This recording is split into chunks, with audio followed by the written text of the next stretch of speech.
All right, free energy, which this one makes sense, an unusual letter for it. Free energy is G because it is Gibbs free energy. So if you think of it as Gibbs free energy, the G makes a lot more sense. So G equals H minus T delta S, except we never actually deal in the true values for those. We're always dealing in the change, so it's actually delta G equals delta H minus T delta S. That's the one we use. Now, if we put those little 0 superscripts on, that means everything is in standard states. When there's no subscript, it means we're dealing with the system. When we're dealing with standard states, that means there are those charts in the back of the book. We did this with delta H earlier, and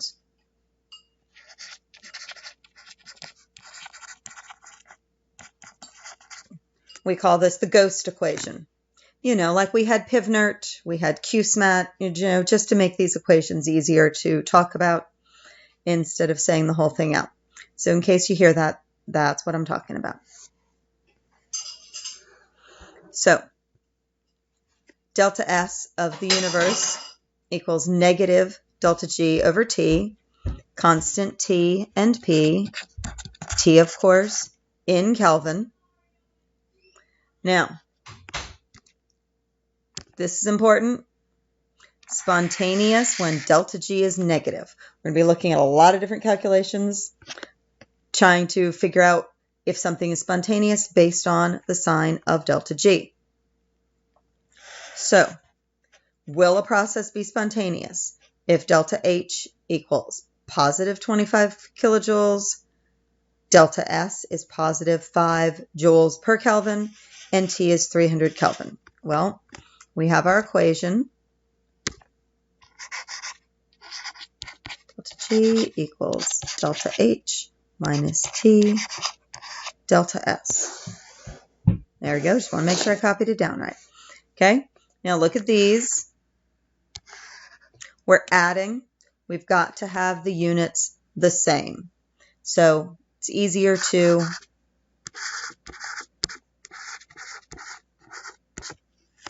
convert that one to kilojoules. Well, from kilojoules to joules. We could have done either. So I have 25,000 joules minus 5 joules per Kelvin times 300 Kelvin. Okay. So that is 25,000 joules minus 1,500 joules. I think I can trust myself to multiply 5 by 300, but you know what? Got a calculator, so I'm going to do like you guys do and double check. Yep. All right, so then we have 25,000 minus 1,500. And so we have 23500 joules. But if we were really just trying to answer the question, will it be spontaneous? At this point, we can tell that delta G is going to be positive, which means it's not spontaneous. So, would it ever be spontaneous?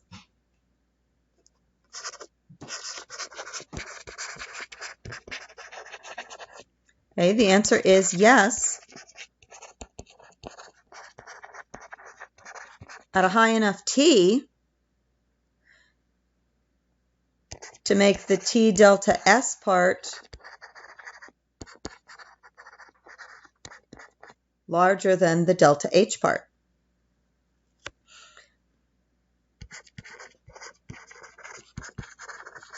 To find that temperature, that's the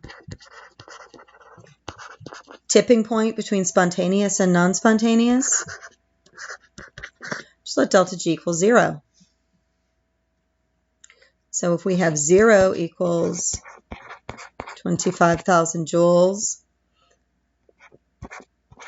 minus T times 5 joules per Kelvin,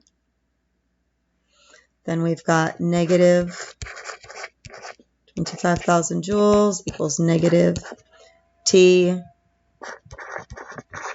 times 5 joules per Kelvin. So our negative signs cancel out. So we have 25,000 joules divided by 5 joules per Kelvin. Joules cancel. So 25,000 divided by 5 would be 5,000. So 5,000 K. Any temp above this would be spontaneous. Okay. So let's look at another problem using this equation. So we have our ethane thiol, which is what you smell when you smell the propane or the butane. It's not the propane or the butane. Okay. So we have the boiling point of 35 degrees Celsius. So we've got to add 273 to that to get our Kelvin. So there's our temperature.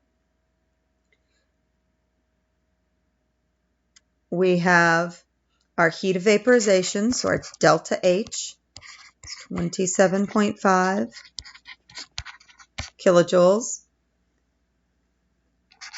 We're told to use delta G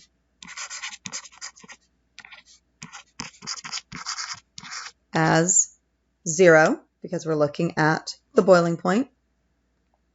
So we have 0 equals 27.5 kilojoules minus 308 K times delta S. So negative 27.5 kilojoules equals negative 308 K times delta S.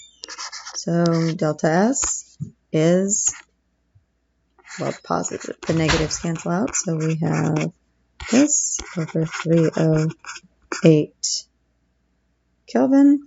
Don't need that last thing. Okay, just gonna cross that off since it's not erasing. So we have 27.5 divided by 308, which is 0.0893 in kilojoules per Kelvin, but delta S is always done in joules, so multiply that by that to get it. But if you look at this, we solved that equation, but we also had earlier this, which is what we ended up doing. Okay. One clarification that I want to make about this from earlier is this was of the surroundings, because notice if we used this, we would get a negative number, but we got a positive number. That's because we did the system.